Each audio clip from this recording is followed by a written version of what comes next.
Dumating ang araw ng shooting. Isang bulyaw ang inabot ni Monica sa kanyang Tito Rick dahil naabutan siya nito sa kwartong nakapamaluktot pa rin ng umagang iyon. Nauunawaan naman niya iyon dahil talagang mahigpit ito pagdating sa trabaho. Subalit, hirap na hirap talaga siyang tumayo. Ang bigat ng pakiramdam niya at naroong nahihilo o kaya'y nasusuka siya. Upang hindi na ito manirmon ay ipinangako na lamang niya na susunod siya agad, kaya't mag-iwan na lang ito ng address. 10:30 ang sabi ng kanyang Tito Rick na simula ng shooting. Kaya naman nang dumating ang 9 o'clock ay pinilit niyang bumangon. Matapos maligo at mag-blower ng buhok, ay nagbihis na siya at hindi na nag-abalang maglagay ng kolorete sa mukha. Total ay sinabi ng kanyang Tito Rick na may mag-aayos naman sa kanya sa set. Hustong 10:25 ay nasa harap na siya ng mansyon na pag-aari ng boss ng kanyang tito sa Greenbelt. Nakita niyang nakaparada ang kotse ng tiyuhin sa harap ng gate. Sa unahan ay isang van na marahil ay siyang gamit ng mga crew at ng mga equipment. Ipinarada niya ang kanyang sasakyan sa likuran ng sasakyan ni Rick. Nakabukas ang maliit na pinto sa gate kaya tuloy-tuloy sa loob si Monica.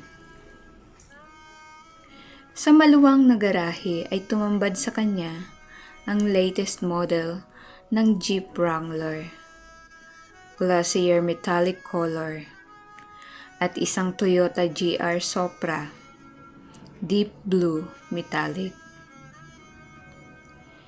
Hindi niya mapigilang mapahanga sa malaking bahay. Maganda at maluwag ang lawn. Papasok na siya sa bahagyang nakabukas na pinto nang may bumungad na lalaki sa kanyang harap.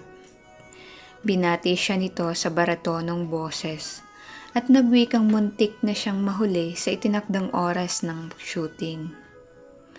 Napatingala siya. Sa taas niyang 5'6" ay napatingala pa rin siya dito. Mahigpit niyang kinipkip ang clutch bag. Kinabahan siyang bigla. Hindi niya maintindihan pero parang pamilyar sa kanya ang lalaki. Bagaman sigurado siyang ngayon lang sila nagkita. Hindi ito marahil kasing gwapo ng mga sikat na Korean actors. Subalit hindi may pagkakailang may itsura at may malakas na personalidad. Ang mga mata nito ay nang uuri at tila nanunuot sa mga buto niya kung tumitig. Ngumiti ito na tila may ibinabadya at nakadama siya ng inis. Malilate nga ako kung hindi ka aalis sa daraanan ko, nakasimangot niyang wika. Umatras ng kaunti ang lalaki at mabilis na nilampasan ito ni Monica. Nag-alok pa ito ang samahan siya at sinabing nasa guest room ang team, subalit walang lingong sinagot niya ito na wag nang mag-abala at siya na lamang ang maghahanap. Nagpatuloy sa mabagal na paglalakad si Monica. Nasa dibdib pa rin ang kaba. That guy is strangely familiar. At kahit ang boses nito ay parang narinig na niya. Sa isang pag-ikot niya ay isang matipunong dibdib ang nabangga niya. Kung hindi siya nahawakan ng lalaking nakasalubong, ay kanina pa siya natumba. Ikaw na naman? Sinabi nitong dalawa ang guest room sa palapag na iyon, para pa sa taas, at umuusok na ang ilong ng kanyang tiyuhin sa pag-aantay sa kanya, kaya minabuti nitong samahan na lang siya. Halos nakayakap na si Monica sa lalaki dahil sa pagkakahawak nito sa kanya. May nalanghap siyang pamilyar na pabango. Bigla siyang kumawala sa pagkakahawak nito na tila napapaso. Somewhere, somehow, Kilala niya ang lalaking ito. Sino ka ba? Lumapad ang ngiti ng lalaki at nakabibighani iyon. Kung tutuusin ay mas gwapo si Michael dito. Pero hindi sumisikdo ng ganito ang dibdib niya sa dating kasintahan. Ruel Velez. Nanlaki ang mga mata ni Monica. Ikaw ang boss ni Tito Rick? Ang may-ari nitong bahay? Sumagot ito at sinabing kaibigan nito si Rick at na ito nga ang may-ari ng bahay. Nagyuko ng ulo ang dalaga. Pakiramdam niya ay hinuhubaran siya ng mga titig nito. Kung maaari lang na bumukas ang tiles na kinatatayuan niya at lamunin na lamang siya. I'm sorry kung medyo rude ang dating ko. I woke up on the wrong side of my bed. Alanganing wika niya. Mukhang mawawala na yata siya ng trabaho. Hindi pa man siya nag-uumpisa. Hindi nito nakuhang sumagot dahil mula sa isa sa mga silid ay lumabas si Rick. Monica, akala ko'y hindi ka na darating. 10 minutes ka nang late. Sabay tingin nito sa rilong pangbisig. I'm sorry, Tito Rick, but hindi niya na ituloy ang sasabihin dahil biglang sumingit si Mr. Velez. Sinabi nitong dumating siya sa takdang oras, subalit inabala lang siya nito. At para namang noon lang ito napuna ng kanyang tiyuhin. Nagulat pa ito nang mapansing nagkakilala na sila. Tapos ay hinila na siya nito upang maayusan at makapagbihis na rin. Sa loob ng maganda at malaking silid ay naroon na ang lahat. Nagbihis si Monica sa anteroom. Paglabas niya ay hinila siya ng makeup at artist. Pinuri agad siya nito at sinabing napakaganda niya at napakakinis. Kaya naman very light ang bagay sa kanyang makeup.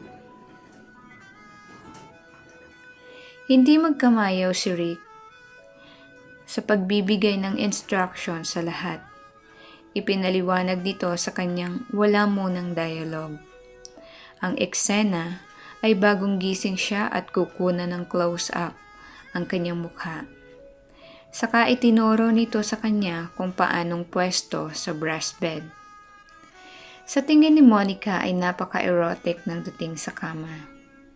Ganoon pa man ay pumwesto na siya. Sa may pinto ay napuna niyang naroon si Mr. Velez at nakamasid. Nakapamulsa at nakasandal sa hamba ng pinto. Naiilang siya. Paano siyang makapag-concentrate kung naroon ito at pinanunood siya? Hindi naman niya pwedeng sabihin kay Rick na paalisin ito dahil ito ang boss. Ang nangyari ay 3 take bago na perfect ni Monica ang eksena. Naiiritang pinuna siya ng tiyuhin.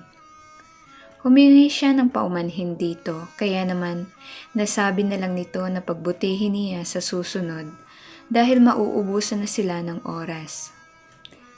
At muli ay bumaling ito sa mga crew upang magbigay ng instruction para sa susunod na eksena. Habang si Monica ay ginigitian ng munggo-munggong pawis sa mukha at noo. Parang hinahalukay ang sikmura niya. Hilong-hilo siya. Hindi napuna ni Rick ang pagtutop ng dalaga sa mukha niya. Tanging si Ruel na kanina pa nagmamasid ang nakapuna sa kakaibang reaksyon ng dalaga. Nagsalubong ang mga kilay na lumapit ito sa kinaroroonan ni Monica. Bahagya pa nitong natawag ang pangalan ni Rick upang sabihing nahihilo siya. Subalit hindi nito natapos ang sasabihin dahil dahan-dahan na itong nawalan ng ulirat. Muntik na siyang hindi maabutan ni Ruel. Maswerte pa rin siya at sa matitipunong bisig siya nito bumagsak. Nagulat pa si Rick. Nagkagulo ang lahat, subalit nagibabaw ang utos ni Ruel na magligpit na sila. Pagkatapos ay binuhat si Monica at dinala sa kabilang silid. Magkahalong pag-aalala sa pamangkin at frustration sa pagkahinto ng trabaho ang nadama ni Rick bago sumunod sa kabilang silid kung saan dinala at kasulukuyang inilalapag ni Ruel sa kama ang dalaga. Bahagya itong nahimasmasan at humingi ng paumanhin sa nangyari. Subalit, pinatigil lamang siya ni Ruel at sinabing wag nang magsalita. Ang mabuti pa ay iuwi ko na si Monica, Ruel. Wika ni Rick, subalit sinabi nitong siya na ang bahala sa dalaga dahil alam nitong marami pang kailangang asikasuhin ang kaibigan. Tiniyak na lamang nito na magiging maayos ang dalaga. Walang naisagot si Rick sa nakikitang concern ng kaibigan sa kanyang pamangkin. Hindi niya ito nakitaan ng ganito sa mga naging modelo nila noon. Ilang umaga na siyang ganyan. Sa tingin ko ay kailangan ko na siyang dalhin sa doktor, giit ni Rick. Subalit pinagpilitan pa rin ni Ruel na siya na ang bahala at magtiwala na lang ito sa kanya. Ihahatid na lang umano nito ang dalaga, oras na maging maayos na ang pakiramdam nito. Nagtataka man ay hindi na kumibo si Rick. Bukod pa sa kilala na nito ang tono ng boses ng kaibigan kapag nagsalita na ito ng pinal. Ganon pa man ay alam niyang hindi nito pababayaan ang pamangkin. Sinulyapan muna ni Rick si Monica bago lumabas ng silid. Gustong pigilin ng dalaga ang tiyuhin at sabihing iuwi na lang siya nito, pero umiikot ng husto ang paningin niya. Nagpilit siyang bumangon, ngunit pinigilan siya ni Ruel habang banayad na nakahawak sa kanyang balikat at pinakiuusapang mahiga na lang muna. Sa pautal-utal na boses ay sinabi niyang gusto niyang pumunta sa banyo. Tutop ang bibig ay napatakbo sa banyo si Monica. Kasunod ang nakaalalay na binata. Hindi na niya ito naitaboy palabas dahil napaluhod na siya sa toilet bowl at nagdududuwal. Bagaman walang maisuka dahil wala naman siyang kinain, ay sige pa rin siya sa pagduwal. Hinagod ng binata ang likod niya at inabutan siya ng face towel mula sa towel rack. Nang huminto at mahimasmasan siya ay muling binuhat at inilapag siya nito sa kama. Nahihiyang nagwika ang dalaga na hindi nito kailangang mag-alala sa kanya ng husto. Sa pag-aakalang ginagawa iyon ng binata dahil sa naaabala ang shooting.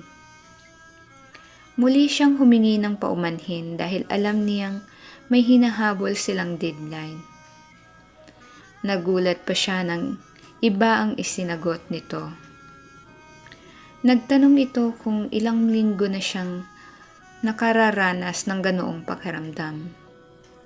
Sinabi niyang almost a week at idinugtong pang kailangan niya ng magpa-check up dahil baka anemic o may ulcer na siya. Subalit mas ikinagulat niya nang muli itong magsalita. Sinabi nitong hindi siya anemic, bagaman medyo namumutla siya. At duda rin ito kung ulcer ang sanhi ng nararamdaman niya. Sinuyod muna siya ng tingin nito, saka nagtanong kung kailan ang huling monthly period niya.